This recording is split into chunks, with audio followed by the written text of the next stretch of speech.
భగవంతుడగు నారాయణుడు తిరిగి ఇట్లనెను, నారద, రాజగు అశ్వపతి విధిపూర్వకముగా భగవతి సావిత్రిని ఆరాధించెను. ఈ స్తోత్రము ద్వారా ఆమెను పూజించెను. అప్పుడు ఆ దేవి అతని ఎదుట ప్రత్యక్షమయ్యెను. వేల కొలది సూర్యులు ఒక్కసారిగా ఉదయించినట్లు ఆ దేవి శ్రీ విగ్రహము వెలుగొందుచుండెను. సాధ్వి సావిత్రి అతని భక్తికి మిగుల ప్రసన్నురాలయ్యెను. తల్లి తన కుమారునితో మాట్లాడుచున్నట్లు ఆ దేవి అశ్వపతితో సంభాషించెను. అప్పుడు సావిత్రి యొక్క ప్రకాశముతో నలుదిశల యందును వెలుగులు వ్యాపించెను. దేవి సావిత్రి ఇట్లనెను, మహారాజా, నీ మనస్సునందు గల కోరికను నేను ఎరుగుదును. నీ భార్య యొక్క సంపూర్ణ మనోరథము కూడా నేను ఎరుగనిది కాదు. అందువలన సకలమును ప్రకాశించుటకే నిశ్చితముగా నేనిచటకి వచ్చి తిని. పరమసాధ్వియగు నీ పత్ని కన్యను కోరుచున్నది, కానీ నీవు పుత్రుని కోరుచున్నావు.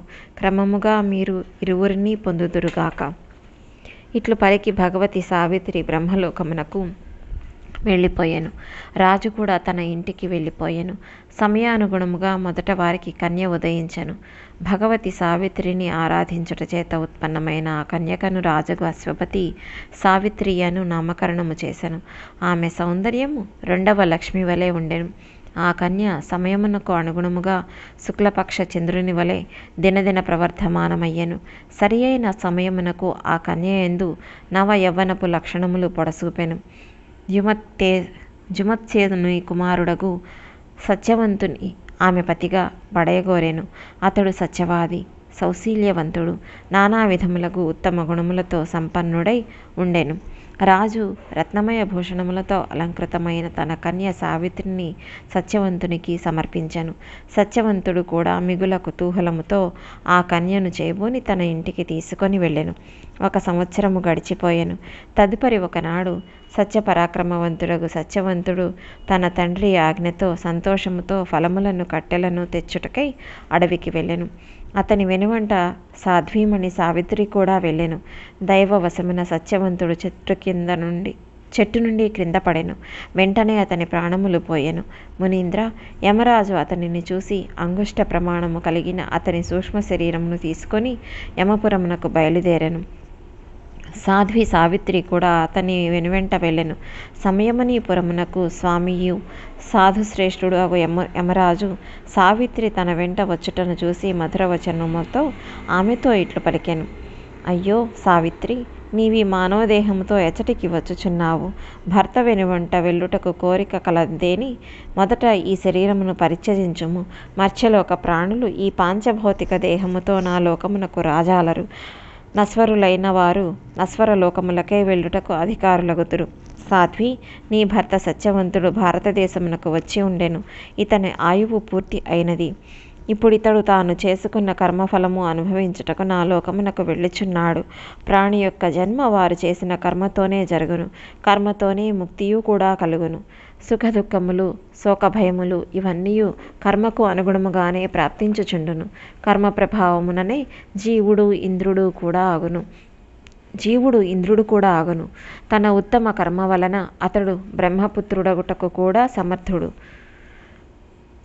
తన శుభకర్మ సహాయమున ప్రాణి శ్రీహరి యొక్క దాసుడగును. జనన మరణాది వికారముల నుండి ముక్తుడగును. సంపూర్ణ సిద్ధులు, అమరత్వము, శ్రీహరి యొక్క సాలోక్యాది 4 విధములైన పదవులు కూడా తన శుభకర్మల ప్రభావముననే లభించగలదు. దేవతలు, మునులు, మనువులు, రాజేంద్రులు, శివుడు, గణేశుడు, మునీంద్రుడు, తపస్వి, క్షత్రియుడు, వైశ్యుడు, మ్లేచ్చుడు, స్థావర జంగము, పర్వత, రాక్షస, కిన్నర అధిపతి, వృక్షములు, పశువులు, కిరాతకులు, అత్యంత సూక్ష్మ జంతువులు, కీటకములు, దైత్యులు, దానవులు, అసురులు, ఈ అన్ని యోనుల ప్రాణులు తమ కర్మఫలములను పొందుచుందురు. ఇందులో ఏ విధమైన సందేహము లేదు. ఇట్లు సావిత్రితో నుడివి యమరాజు మౌనమును వహించెను. మునీంద్ర, పతివ్రతయగు సావిత్రి యమరాజు మాటలను విని పరమభక్తితో అతనిని స్తుతించెను. తదుపరి ఆమె అతనితో ఇట్లనెను, భగవన్, ఎట్టి కార్యము ఏ కర్మ ప్రభావమున ఏమి జరుగును? ఏ ఫలమునకు ఎట్టి కర్మ కారణము? దేహమెవరు? దేహి ఎవరు? ఈ ప్రపంచమునందు ప్రాణి ఎవరి ప్రేరణ చేత కర్మ చేయును? జ్ఞానము, బుద్ధి, శరీరధారుల యొక్క ప్రాణములు, ఇంద్రియములు, వాటి లక్షణములు ఏవి? వాటికి అధిపతి ఎవరు?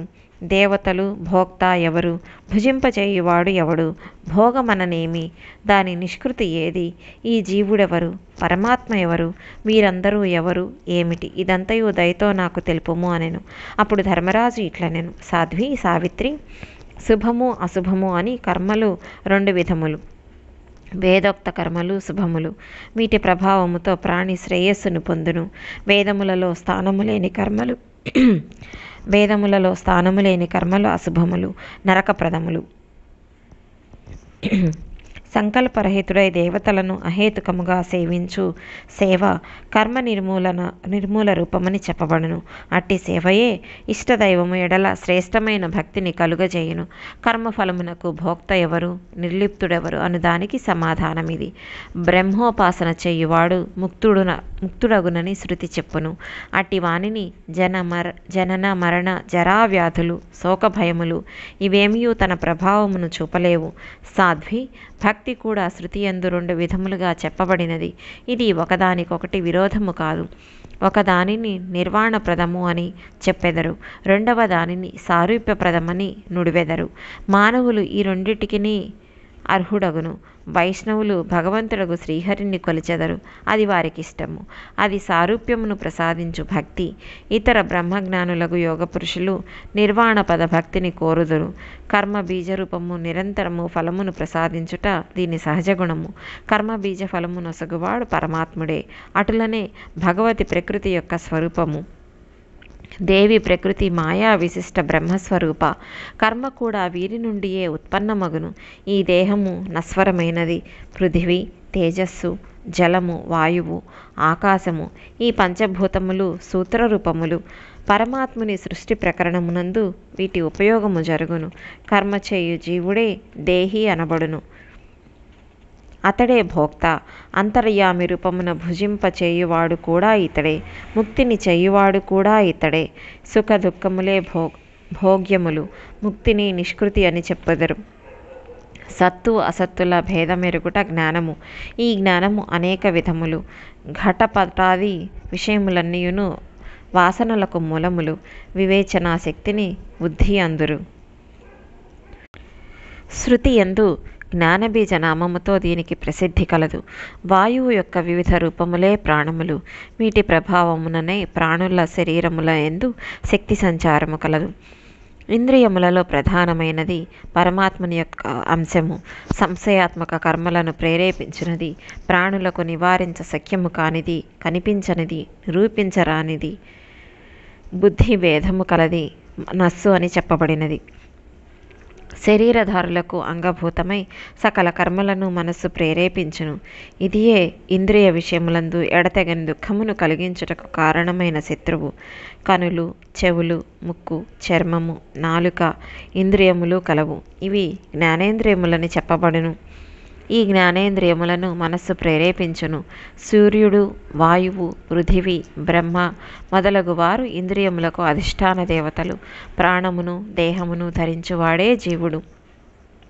ప్రకృతికి అతీతుడై సర్వమునందు వ్యాపించిన వాడే నిర్గుణ బ్రహ్మ. ఆ స్వామినే పరమాత్మ అందరు. ఇతడు సకల కారణములకు కూడా కారణుడు. అమ్మ, నీవడిగిన దానికి శాస్త్రానుగుణముగా నేను తెలిపితిని. ఈ విషయము జ్ఞానులకు జ్ఞానరూపము. ఇక నీవు సుఖముగా మరలిపొమ్ము, నీ గృహమునకు ఏగుము అనెను. అప్పుడు సావిత్రి ఇట్లనెను, ప్రభు, మీరు అంతులేని జ్ఞాన సముద్రులు. ఇప్పుడు నేను నా ప్రాణనాథుని మిమ్ములను వదిలి ఎట్లు పోవుదును, ఎచ్చటెక్కు పోవుదును? నేనడిగడి సకల ప్రశ్నలకు దయతో మీరు సమాధానమొసకుడు. జీవుడు ఏ కర్మ ప్రభావముతో ఏ ఏ యోనులందు జన్మించును? ప్రభు, స్వర్గమును ప్రసాదించు కర్మ ఏది, నరకమును ప్రసాదించు కర్మ ఏది? ఏ కర్మ ప్రభావమున ప్రాణి ముక్తుడగును? గురుదేవుని యందు భక్తి కుదురుకొనుటకు ఏ కర్మ కారణమగును? ఏ కర్మ ఫలితముగా ప్రాణి యోగియగును? ఏ కర్మ వలన రోగియగును? దీర్ఘజీవియు అల్పజీవియు అగుటకు ఏ ఏ కర్మలు ప్రేరకమగును? ఏ కర్మ ప్రభావమున ప్రాణి సుఖించును? ఏ కర్మ వలన దుఃఖించును? ఏ కర్మతో మానవుడు అంగహీనుడు, ఏకాక్షి, చెవిటి, గ్రుడ్డి, కుంటి, ఉన్మాది, పిచ్చివాడు, మిగుల లోభి, దొంగ ఆగును? సిద్ధి పొందుటకు సాలోక్యాది ముక్తులను పొందుటకు ఏ కర్మ సహకరించును? ఏ కర్మ ప్రభావమున ప్రాణి బ్రాహ్మణుడగును? మరి ఏ కర్మతో తపస్వియగును? స్వర్గాది భోగములను అనుభవించుటకు ఏ కర్మ సాధనమగును? ఏ కర్మ వలన ప్రాణి వైకుంఠమునకు వెళ్ళును?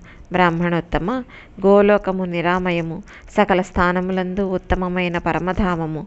ఏ కర్మ ప్రభావమున అది ప్రాప్తించును? ఎన్ని విధములకు నరకములు ఉన్నవి? వాటి సంఖ్య ఎంత? వాటి నామములేవి? ఎవరు ఏ నరకమునకు వెళ్ళుదురు? ఎంతవరకు నరకయాతనలను అనుభవించెదరు? ఏ కర్మ ఫలముతో పాపుల శరీరములందు ఎట్టి వ్యాధులు కలుగును? భగవన్, నేనడిగిన ఈ ప్రశ్నలకన్నింటికీ సమాధానములను చెప్పి నన్ను అనుగ్రహింపుడు అనెను.